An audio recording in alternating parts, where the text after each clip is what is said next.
نحمدہ و نصلی علی رسولہ الکریم اما بعد فاعوذ باللہ من الشیطان الرجیم بسم اللہ الرحمن الرحیم۔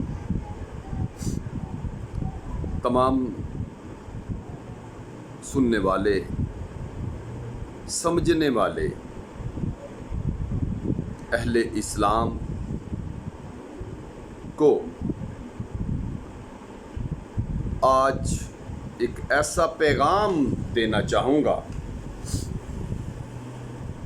کہ جس میں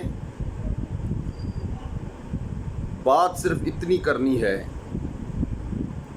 کہ شیطان ہے وہ شخص جو دنیا میں فساد پھیلائے۔ کون کیا کر رہا ہے، کس طرح کر رہا ہے، یہ اس کی مرضی پہ ڈپینڈ کرتا ہے، لیکن اس کی باتوں میں اگر تو محبت کی خوشبو ہے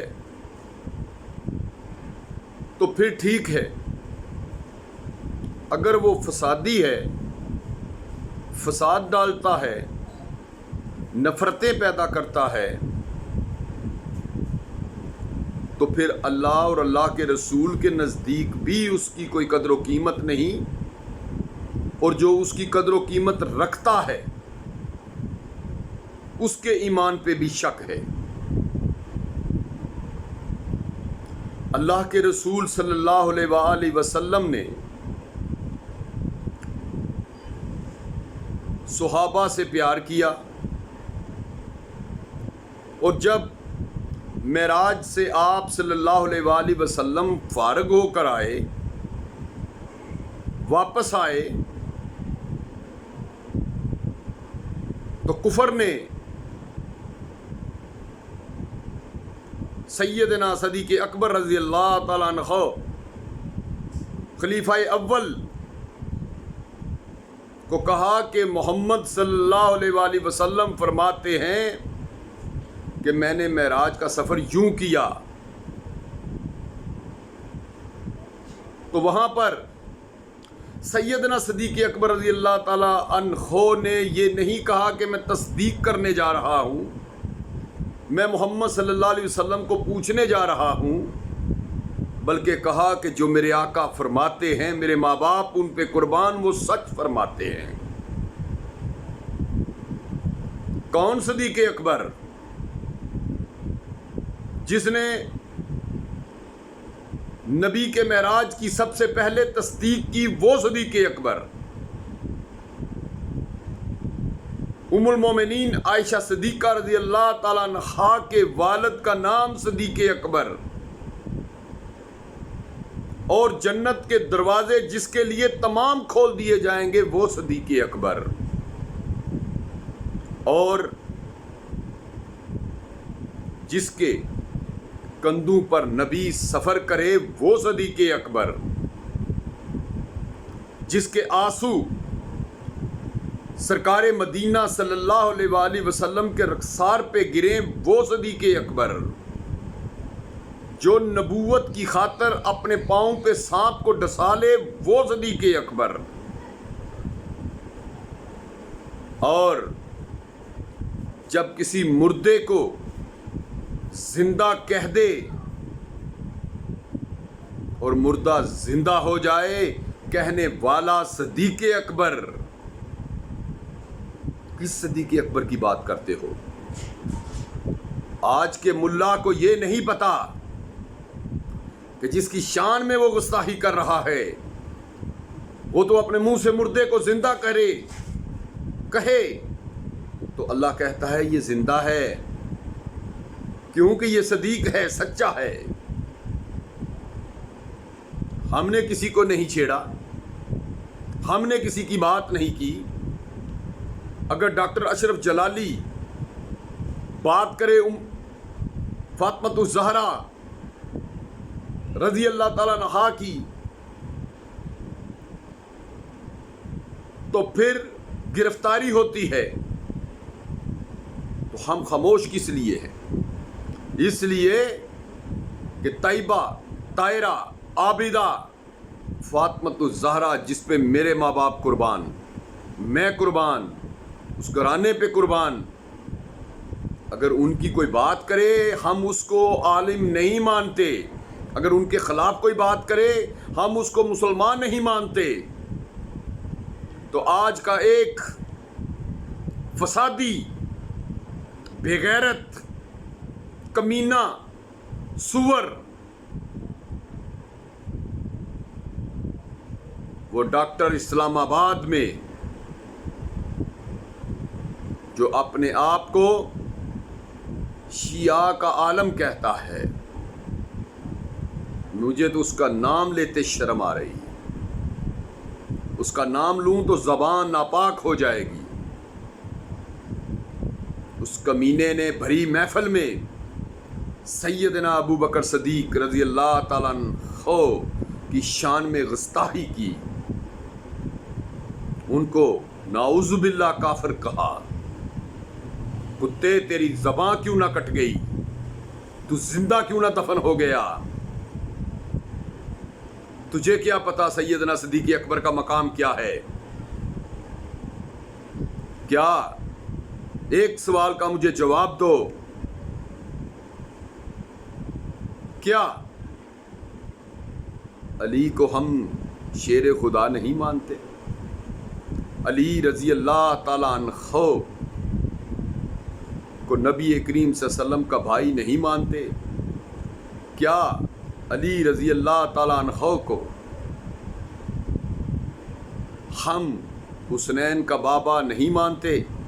کیا علی رضی اللہ تعالیٰ عنہ کو ہم خیبر کا فاتح نہیں مانتے؟ کیا علی رضی اللہ تعالیٰ عنہ کو ہم مرحب کے سینے پہ بیٹھ کے نعرہ تکبیر لگانے والا نہیں مانتے؟ کیا علی رضی اللہ تعالیٰ عنہ کو ہم نبی کے کندھوں پہ بیٹھ کر بت کو توڑنے والا نہیں کہتے؟ کیا ہم نبی کے اشارے پہ نکلنے والے کو شیر خدا نہیں کہتے؟ ارے ہم کون ہیں؟ ہماری اوقات کیا ہے؟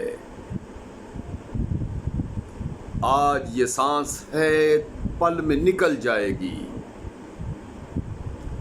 دربار رسالت میں کیا جواب دو گے؟ ارے تمہیں تو اپنے باپ کی شناخت کا پتہ نہیں ہے اور تم ابو بکر کی شناخت کرنے چلے ہو۔ تمہیں تو اپنی ماں نے بھی نہیں بتایا کہ تم حرامی ہو یا حلالی ہو، اور تم ابو بکر کی شناخت کرنے چلے ہو جس نے ہمیشہ دربار رسالت میں حاضری دی، جس نے نبوت کی خاطر اپنی جان جوکھوں میں رکھی، محبت کی انتہا کر دی۔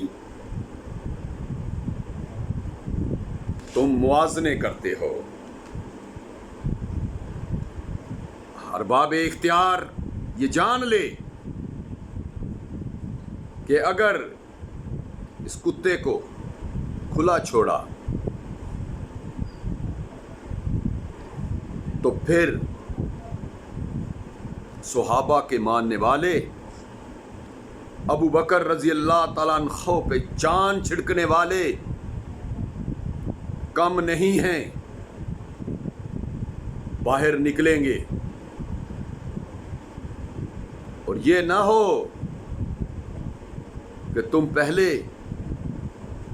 ہی غازیوں سے تنگ ہو، تم پہلے ہی آقائے دو جہاں مدنی تاجدار مدینہ صلی اللہ علیہ وسلم کے پیار کرنے والوں سے بیزار ہو، اور یہ نہ ہو کہ اگر صحابہ کی محبت میں ہم نکلیں تو تم مزید بیزار ہو جاؤ۔ اس سے پہلے کہ کوئی ایسا سانحہ پیش آئے، ہم فساد نہیں کرنا چاہتے، ہم نفرتیں نہیں پیدا کرنے چاہتے۔ جو تم کر رہے ہو کرو، تم جانو خدا جانے، ہم جانے خدا جانے۔ یہ ہمارے عمل ہیں، وہ تمہارے عمل ہیں، یہ ہمارا فعل ہے، وہ تمہارا فعل ہے، سب نے حساب دینا ہے۔ لیکن اگر تم کسی کو چھیڑو گے، اب تمہیں تو یہ نہیں پتا کہ تم نے بچپن میں کیا کیا. تو پھر تم اتنی دور جا کے نبی کے چاہنے والوں کو برا بلا کہو تو لعنت ہے تم پر، لعنت ہے تم پر، لعنت ہے تم پر. میں تمہارے فرقے کو کچھ نہیں اس وقت کہہ رہا، کیونکہ فرقے برے نہیں ہوتے، کچھ لوگ برے ہوتے ہیں، اور جو کچھ لوگ ہوتے ہیں وہ تمام فرقے کو برا کہنے پر مجبور کرتے ہیں. تو میں گزارش کروں گا یہ کہ کسی بھی فرقے کو برا کہلوانے کے لیے ایک فرد ہی کافی ہوتا ہے، اور اس فرد کا اگر خاتمہ ہو جائے تو معلوم ہو جاتا ہے کہ وہ فرقہ ٹھیک ہے. تو تم اسلام آباد کی دھرتی پر خلیفہ اول کی گستاخی کر کے آزاد پھرو، آزاد گھومو، ایسا ممکن نہیں ہے. کیونکہ پیار کرنے والے زندہ ہیں، محبت کرنے والے زندہ ہیں، نبی کے اوپر جان چھڑکنے والے زندہ ہیں. ابو بکر رضی اللہ تعالیٰ عنہ اگر خلافت میں آتے ہیں نا تو وہ بادشاہ بن کر نہیں بیٹھتے، بلکہ غلامی کر کے اپنے آپ کو خلیفہ اول منوا رہے ہیں. تو خلیفہ اول سیدنا ابو بکر صدیق رضی اللہ تعالیٰ عنہ کی شان میں گستاخی کرنے والے کتے خنزیر کو فی الفور گرفتار کیا جائے اور کڑی سے کڑی سزا دی جائے. اگر ایسا نہ ہوا تو پھر نبی کے دیوانے، صحابہ کے شدائی، ابو بکر رضی اللہ تعالیٰ عنہ کو ماننے والے باہر نکلیں گے اور اس کی کتے کی موت ہوگی. میں تمام اہل اسلام سے، عالم اسلام سے، خاص طور پہ مسلمانوں، پاکستان کے مسلمانوں سے گزارش کروں گا، اور اہل تشیع کا جو فرقہ ہے اس فرقے سے کہوں گا کہ ایسے کتوں کو باندھ کے رکھے. سارے غلط نہیں ہوتے، لیکن جو غلط ہوتا ہے اگر اس کو پکڑا نہ گیا تو ساروں کو غلط کہنا شروع کر دیں گے لوگ. تو ایسے خنزیر کی موت کتے کی موت ہونی چاہیے، اور فی الفور اس کو گرفتار ہونا چاہیے. اگر ایسا نہ ہوا تو پھر بات آگے بڑھ سکتی ہے. اللہ آپ کا اور میرا حامی ناصر ہو. السلام علیکم.